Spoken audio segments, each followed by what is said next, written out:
Olive oil cornbread.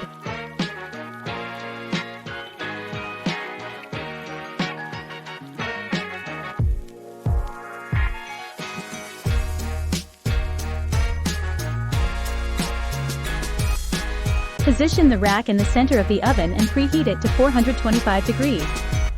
Place a 10 inches cast iron skillet or round cake pan in the oven.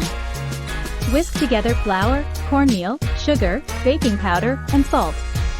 In a large bowl, whisk eggs. Then add buttermilk and 3/4 cup olive oil, whisking to blend. Add flour mixture, stirring until just combined. Remove skillet from oven and add remaining 2 teaspoons olive oil, tilting pan to coat. Pour batter into skillet, tilting pan to spread evenly. Bake for about 15 minutes, or until a tester inserted into the center of the cornbread comes out with moist crumbs attached. Cool in pan on a wire rack for 15 minutes, then remove cornbread from pan.